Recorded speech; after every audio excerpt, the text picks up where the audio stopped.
How lonely sits the city that was full of people. How like a widow she has become.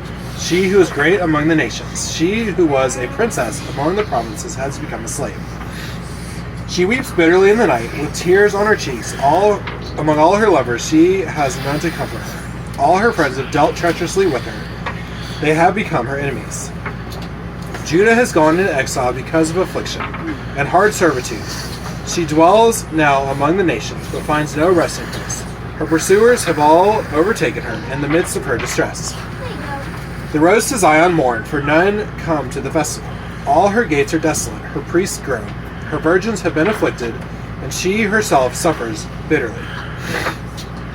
Her foes have become the head, her enemies prosper, because the Lord has afflicted her for the multitude of her transgressions. Her children have gone away, captives before the foe. From the daughter of Zion all her majesty has departed. Her princes have become like deer that find no pasture. They fled without strength before the pursuer.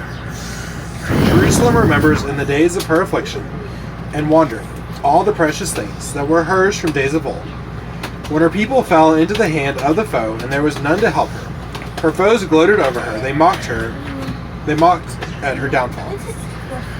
Jerusalem sinned grievously, therefore she became filthy. All who honored her despise her, for they have seen her nakedness. She herself groans and turns her face away. Her uncleanness was in her skirts. She took no thought of her future. Therefore her fall is terrible. She has no comfort. O Lord, behold my affliction, for the enemy has triumphed. The enemy has stretched out his hands over all her precious things, for she has seen the nations enter her sanctuary, those whom you forbade to enter your congregation. All her people groan as they search for bread. They trade their treasures for food, to revive their strength. Look, O Lord, and see, for I am despised.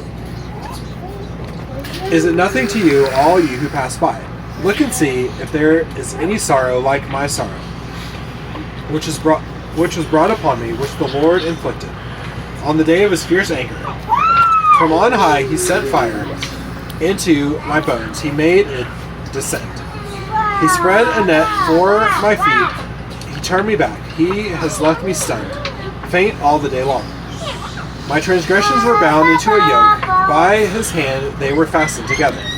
They were set upon my neck. He caused my strength to fail. The Lord gave me into the hands of those whom I cannot withstand. The Lord rejected all the mighty men in my midst. He summoned an assembly against me to crush my young men. The Lord has trodden as in a winepress the virgin daughter of Judah. For these things I weep, my eyes flow with tears, for a comforter is far from me, one to revive my spirit. My children are desolate, for the enemy has prevailed. Zion stretches out her hands, but there is none to comfort her. The Lord has commanded against Jacob that his neighbors should be his foes. Jerusalem has become a filthy thing among them. The Lord is in the right, for I have rebelled against his word. But hear, all you peoples, and see my suffering. My young men and my young women and my young men have gone into captivity. I called to my lovers, but they deceived me. My priests and elders perished in the city, while they sought food to revive their strength. Look, O Lord, for I am in distress. My stomach churns. My heart is wrung within me, because I have been very rebellious. In the street the sword bereaves. In the house it is like death. They heard my groaning, yet there is no one to comfort me. All my enemies have heard of my trouble. They are glad that you have done it. You have brought the day you announced. Now let them be as I am. Let all their evil doing come before you, and deal with them as you have dealt with me, because of all my transgressions. For my groans are many, and my heart is faint. This is the word of the Lord. Thanks be to God.